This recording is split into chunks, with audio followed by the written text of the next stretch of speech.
अजित पवार गटाचे शहराध्यक्ष सुभाष जगताप आपल्या बरोबर आहेत। आज सकाळी आपण पाहिलं की कोर्टानं तुमचे जे माजी नगरसेवक होते बंडू आंदेकर त्यांना निवडणूक लढवण्यासाठी परवानगी दिलेली आहे। मात्र आपण पुणे शहरातलं जर गँगवर पाहिलं तर नातालाच गोळ्या घातल्या प्रकरणामध्ये त्यांच्यावरती अटकेची कारवाई करण्यात आली। ते सध्या जेलमध्ये आहेत। आंदेकर कुटुंबातल्या परिवारातल्या कुठल्या सदस्याला उमेदवारी द्यावी त्याबाबत काही चर्चा झाली नाही, याबाबत आमच्याकडे अजून तरी चर्चा झालेली नाही। आणि वर्तमानपत्रामध्ये आज मी बातमी वाचलेली आहे की आंदेकर कुटुंबातील लक्ष्मीताई आणि सोनाली यांना कोर्टाने निवडणूक लढवण्यास बंधन घातलेलं नाही। त्या आमच्या पक्षाच्या 2017 ते 2022 मध्ये वनराज आणि लक्ष्मीताई या आमच्या पक्षाच्या नगरसेविका म्हणून महापालिकेमध्ये काम केलेलं आहे। आता उमेदवारीबाबत बोलायचंच म्हटलं तर त्यांनी आमच्या पक्षाकडून अजूनही उमेदवारी मिळण्याबाबतचा जो अर्ज असतो तो घेऊन गेलेला नाहीत। त्याच्यामुळे ते उभे राहणार आहेत नाही राहणार हे माहीत नाही, पण आता तरी दिसते की ते उमेदवारी अर्ज घेऊन गेलेला नाहीत। एक आहे की आम्ही उमेदवारी अर्ज देत असताना किंवा उमेदवारी देत असताना त्यांच्यावर जो आरोप आहे, जो FIR दाखल झालेला आहे, त्या FIR मध्ये पोलिसांनी जो तपास केलेला आहे आणि तपास करून जे चार्जशीट त्यांनी दाखल केलेलं आहे ते पाहणं गरजेचं आहे वास्तविक पाहता। कारण जरी FIR दाखल झाला तरी चार्जशीटमध्ये त्यांचा काय रोल आहे याचा उल्लेख पोलिसांना करावा लागेल। मला जे कळालंय त्याच्यावरून मी सांगतो की मला असं कळतंय की ज्यावेळेस वनराजची हत्या झाल्यानंतर कोमकर आणि गायकवाड यांची हत्या झालेली आहे, तर ती हत्या करत असताना बंडू आंदेकरांच्या घरामध्ये नानापेठमध्ये हे जे हत्या झाली त्याचे कट रचले गेले आणि तिथे कट रचत असताना लक्ष्मीताई आंदेकर आणि सोनालीताई या उपस्थित होत्या असं पोलीस तपासामध्ये एकूण मला जे कळालंय ते दिसतंय। वास्तविक पाहता बंडू आंदेकर हे तडीपार आहेत, ते पुणे शहरात येऊ शकत नाहीत। जर ते येऊ शकत नाहीत तर घरी मीटिंग कशी घेऊ शकतात ते? म्हणजे एकूण हे सगळं पाहिल्यानंतर असं लक्षात येतंय की तुम्ही पोलीसच म्हणतायत त्यांच्या घरामध्ये कट रचलाय आणि ते तुमच्याकडूनच तडीपार केलेलं आहे, येऊ शकत नाहीत।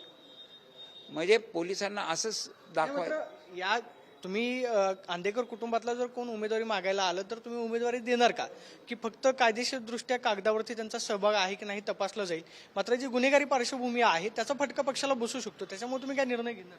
नाही, यापूर्वी देखील आंदेकर कुटुंबाची गुन्हेगारी पार्श्वभूमी आता या गुन्ह्यामुळे झाली असं नाही। गेल्या 30-40 वर्षापासूनची गुन्हेगारी पार्श्वभूमी आहे या कुटुंबाची। आणि असं असताना पण त्यांच्या कुटुंबातले अनेक लोक निवडून दिलेले आहेत। उमेदवारी देऊ नाही देऊ शेवटी मतदार ठरवतात यांना निवडून द्यायचं का नाही, हे काम करतात का नाही असं आहे। मी मगाशी जे सांगत होतो तुम्हाला की पोलीस सांगतायत त्यांच्या घरामध्ये कट रचला, तुम्ही उमेदवारी देणार की नाही? जर कदाचित आंदेकर कुटुंबातल्या कोणी उमेदवारी तुमच्याकडे मागितली तर पक्ष म्हणून नक्की तुमची जबाबदारी काय असेल, तुम्ही उमेदवारी देणार का? एक आहे की बंडू आंदेकरांना आम्ही उमेदवारी देणार नाही। काहीही झालं तरी बंडू आंदेकरांना आम्ही उमेदवारी देणार नाही। मात्र इतर जे आहेत, लक्ष्मी असतील इतर जे आहेत त्यांचा चार्जशीट मध्ये काय रोल आहे हे पाहिलं जाईल। कारण ते 17 ते 22ला आमच्या पक्षाकडून नगरसेवक होते, पण मी तुम्हाला तेच सांगतोय की पोलीसच असं सांगतायत बंडू आंदेकरांच्या घरामध्ये बंडू आंदेकर आणि या दोघी जे आहेत यांच्या कट रचला। जर ते तडीपार आहेत तर येऊ कसे शकतायत? एक मिनिट, ते येऊ कसे शकतायत? पोलिसच तुम्ही तुमची कार्यक्षमता अकार्यक्षमता या जर दाखवतायत। जर तडीपार आहेत तर ते आले कसे? तडीपार आहेत ते घरी येऊ शकत नाहीत, त्यांच्या घरात कट रचत पर्यंत तुम्ही काय करत होता? मग हा प्रश्न उपस्थित एकीकडे पुणेकरांसमोर तुम्ही जात असताना पुणेकर मग तुम्हाला विचारतील की तुमच्यासाठी नगरसेवक महत्वाचे की पक्षाची प्रतिमा महत्वाची? नाही, आम्ही सांगितले ना बंडू आंदेकरांना आम्ही उमेदवारी देणार नाही। मात्र त्यांच्याच कुटुंबातले ते सदस्य आहेत, मग लक्ष्मी कुटुंबातले सदस्य जरी असतील इतर तरी त्यांचा चार्जशीट मध्ये काय रोल दाखवलाय हे पाहिजे। त्यांचा चार्जशीट मध्ये रोल नसेल तर मग तुम्ही उमेदवारी देणार का? चार्जशीटमध्ये जर तसा रोलच नसेल तर ते गुन्हेगार आहेत हे कशावरून कोण सिद्ध करणार मग हे म्हणजे कारण नसताना त्यांची बदनामी केली आहे ना हे सिद्ध होत आहे. मग जर त्यांची बदनामी करत असतील तर मला माहीत म्हणजे कळतच नाही मग असं का केलं. जर चार्जशीट मध्ये नाव नसेल तर मग तुम्ही उमेदवारी देण्यावरती ठाम आहात? आता याच्यासाठी आमच्याकडे पार्लमेंटरी बोर्ड असतं आणि पार्लमेंटरी बोर्ड ठरवतं की कोणाला उमेदवारी द्यायची. ते मी अध्यक्ष म्हणून नाही ठरवू शकत. पार्लमेंटरी बोर्ड आहे, आमचे वरिष्ठ आहेत, ते ठरवतील. याच्यामध्ये त्यांचा रोल जर काहीच नसेल तर उमेदवारी द्यायची का नाही. आपण पाहतोय की लक्ष्मी अंधेकर असतील किंवा मग इतर जे कोणी सदस्य आहेत त्यांचा चार्जशीटमध्ये काय रोल आहे का हे सुरुवातीला तपासलं जाईल. मात्र पार्लमेंट बोर्ड जे आहे ते पक्षाचं अंधेकर कुटुंबामध्ये उमेदवारी द्यायची की नाही या संदर्भामधला निर्णय घेईल अशी प्रतिक्रिया सुभाष जगतापांनी दिल्यास पाहिलं मिळते. कॅमेरापर्सन विश्वासू प्रदीप कापसे, TV9 मराठी, पुणे.